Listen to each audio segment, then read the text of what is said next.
Good morning students, मैं Anand Urmaliya, assistant professor, Pentium point technical college Rewa. आप सभी का एक बार फिर से ऑनलाइन क्लासेज में स्वागत करता हूं और ये आशा करता हूं कि आप सभी घर में होंगे, सुरक्षित होंगे। जिस तरह से पेंटियम पॉइंट कॉलेज द्वारा यह योजना सुचारू रूप से चलाई जा रही है, तो मैं यह आशा करता हूँ कि आप सभी इस योजना का भरपूर लाभ उठा रहे होंगे, है ना। आइए बात करते हैं विषय वस्तु की। आज का जो अपना टॉपिक है वह है दिल्ली सल्तनत काल। शायद ये टॉपिक जाना पहचाना सा लगता होगा और यह टॉपिक सिर्फ इतिहास की दृष्टि से नहीं बल्कि जनरल नॉलेज के हिसाब से भी बहुत इम्पोर्टेंट है। और अक्सर यदि इतिहास की कभी भी बात होती है तो दिल्ली सल्तनत काल का नाम जरूर आता है। और आपका जो पेपर है वो सिर्फ उसमें दो ही खंड है, एक तो दिल्ली सल्तनत काल का पूरा इतिहास बताया गया है और दूसरा मुगल काल का, है ना। तो अपन उसमें हमने पढ़ा था, अभी मैंने पिछले वीडियो में हमने बात की थी कि दिल्ली सल्तनत काल के मैंने कृषि व्यवस्था के बारे में बात किया था। लेकिन कृषि व्यवस्था के बारे में बात तो किया था, लेकिन आपको पता भी तो होना चाहिए कि दिल्ली सल्तनत काल है क्या। यदि हम दिल्ली सल्तनत काल के राजनीतिक प्रभुत्व के बारे में बात करें या दिल्ली सल्तनत काल के राजनीतिक इतिहास के बारे में हम बात करें, तो जब हमको यह पता होगा कि आखिर दिल्ली सल्तनत काल थी क्या, इसमें कौन कौन से वंश के शासकों ने शासन किया और उनका जो शासन करने की जो व्यवस्था रही वो कैसे रही, तब तो हम आगे पढ़ पाएंगे, है ना। वैसे एक्चुअली में मैं चाहता हूँ तो सीधे सीधे आप लोगों को दिल्ली सल्तनत काल के राजनीतिक इतिहास के बारे में बता सकता था, लेकिन मेरी ऐसी कोई धारणा नहीं है।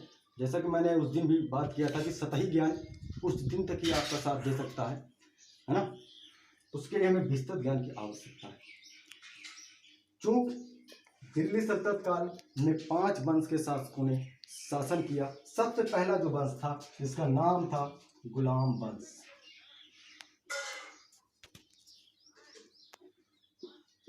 गुलाम वंश,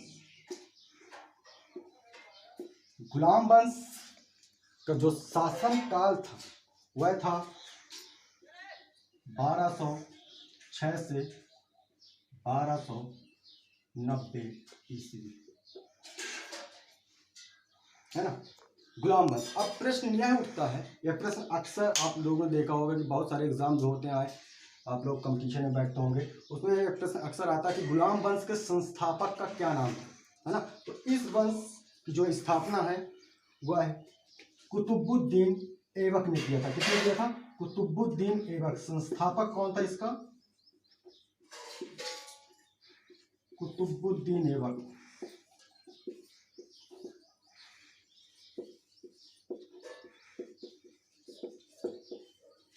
कुतुबुद्दीन ऐबक ने भारत में गुलाम वंश की स्थापना की, जो कि 1206 से 1290 ईस्वी तक चलता रहा। अब इसी से दूसरा प्रश्न उठता है कि आखिर इसे गुलाम वंश क्यों कहा जाता है ना। इसे गुलाम वंश का नाम क्यों दिया गया? तो इसे गुलाम वंश का नाम इसलिए दिया गया क्योंकि कुतुबुद्दीन ऐबक मोहम्मद गोरी का गुलाम था, है ना। मोहम्मद गोरी के यहाँ कार्य करता था, इसीलिए इसे क्या कहा गया? गुलाम वंश। और इसकी स्थापना कुतुबुद्दीन ऐबक की। कुतुबुद्दीन ऐबक मोहम्मद गोरी का गुलाम था, इसीलिए इसके स्थापना को क्या कहा गया? गुलाम वंश। इसमें जो मुख्यतः जो शासक थे मैं उनके बारे में बात करूं, मेन में कुतुबुद्दीन ऐबक का, दूसरा था कुतुबुद्दीन ऐबक का दामाद इल्तुतमिश।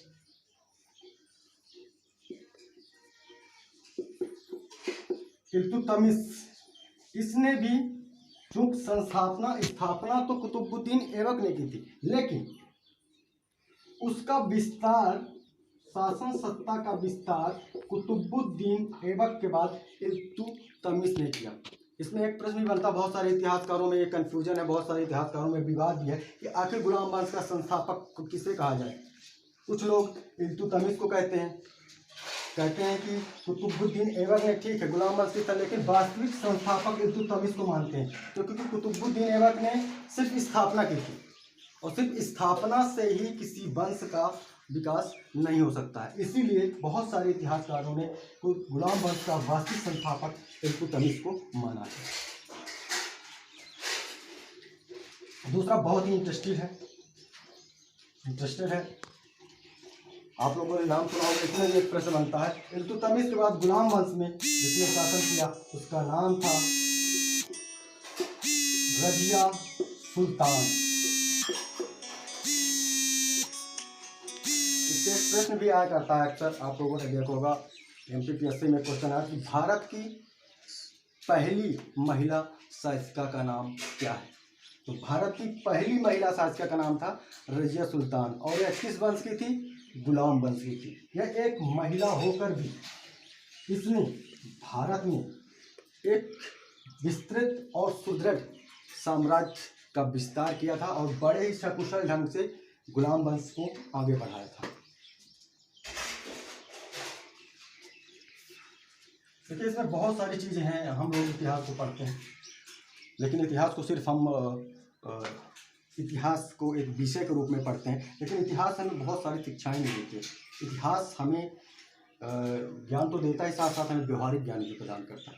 रजिया सुल्तान जो कि एक महिला थी, आप देखिए रजिया सुल्तान के बारे में हम विस्तृत बात करें तो रजिया सुल्तान जब गद्दी में बैठी थी उस वक्त इसके बहुत सारे विरोध हुए थे, क्योंकि उस टाइम पीरियड में सोचिए 1206 में, आज जब भारत अपना इतना आगे आ गया, आज अपन 21वीं सदी में है, उस टाइम में औरतों पर इतना ज़्यादा है ना, इतना ज़्यादा पर्दा प्रथा है, रोक टोक है। तो सोचिए उस टाइम में जब वो गद्दी में बैठी होगी तो उसका कितना विरोध हुआ होगा, लेकिन उसने संघर्ष किया और पूरे आत्मविश्वास और उत्साह के साथ शासन सत्ता को आगे बढ़ाया। इससे हमें शिक्षा मिलती है। दूसरा वंश था गुलाम वंश के बाद आता है सबसे बात खिलजी वंश।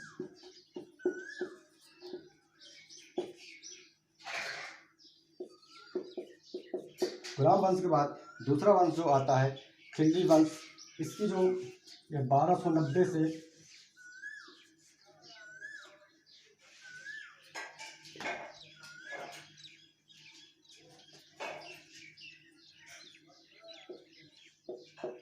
1320 ना, 1290 से 1320 तक इन्होंने शासन किया। अब फिर वही प्रश्न उठता है कि आखिर खिलजी वंश का संस्थापक कौन था। तो खिलजी वंश का संस्थापक था जलालुद्दीन खिलजी।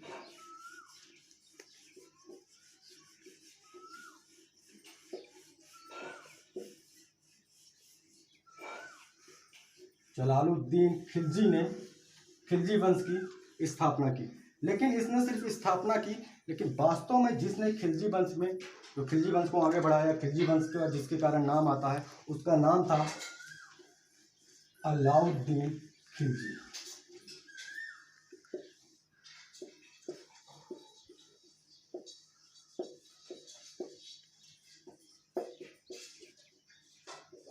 इसने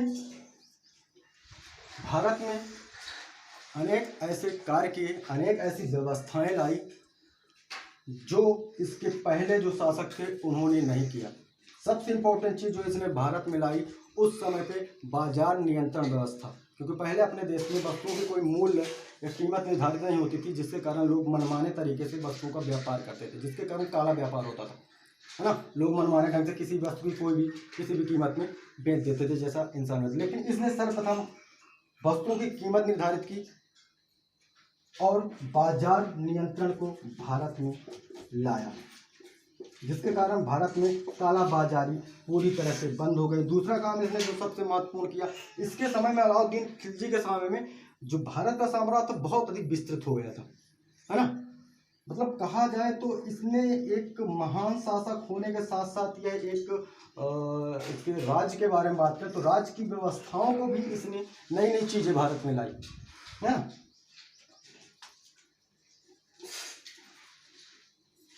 देखिए, चूंकि यदि हम पूरी तरह से, है ना, पढ़ने लगे दिल्ली सल्तनत काल के हर वंश के बारे में जितने शासक थे, तो शायद यह टॉपिक आपका 2.5 से 3 घंटे चलेगा। लेकिन मैं थोड़ा थोड़ा बता रहा हूँ आप लोगों को, यदि टाइम रहेगा तो मैं आप लोगों को विस्तृत भी बताऊँगा, क्योंकि एक वंश में जैसे गुलाम वंश में कई शासक हुए, खिलजी वंश में कई शासक हुए, है ना। इसके बाद जो तीसरा आता है, तीसरा टॉपिक आता है वह था तुगलक वंश।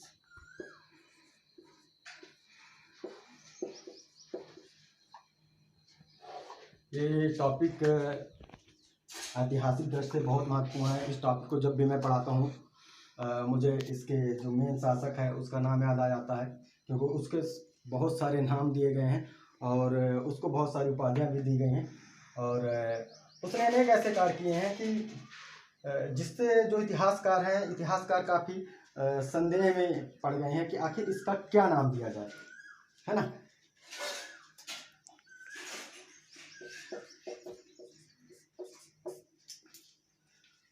तुगलक वंश 1320 से 1414 ईस्वी तक चला।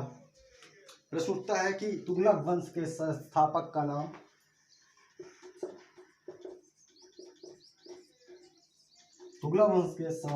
का नाम था गयासुद्दीन तुगलक।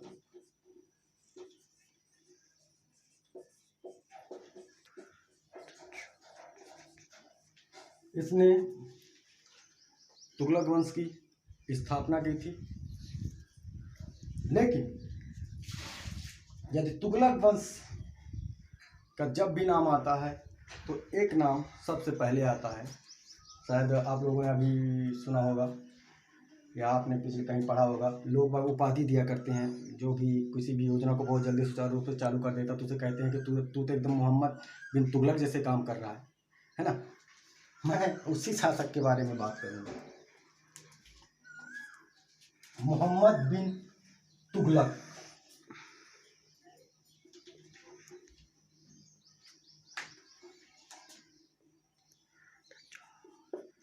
मोहम्मद बिन तुगलक।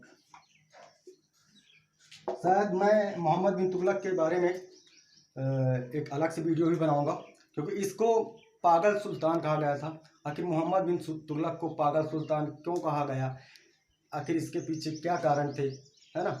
और इसने कौन सी ऐसी योजनाएं बनाई। इस जिंदगी भर इसमें बहुत सारे इतिहासकारों ने कहा कि जिंदगी भर काम करता रहेगा, लेकिन इसके काम का रिजल्ट सून नहीं आया। इससे बहुत कुछ सीखने को मिलता है ना।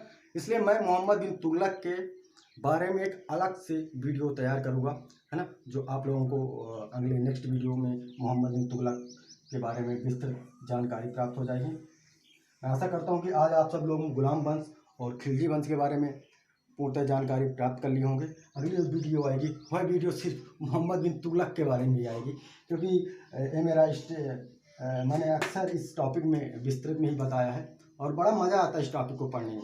इस मोहम्मद बिन तुगलक की जो पूरी स्टोरी है जब आप पढ़ेंगे बड़ा आनंद आता है ना। तो वही है, एक बार फिर से कहूँगा कि इतिहास से हमने क्या सीखा, कि इतिहास से हमने कुछ नहीं सीखा। तो अब ज़रूरत है इतिहास से सीखने की, है ना। Thank you. घर में रहिए, सुरक्षित रहिए। Best of luck.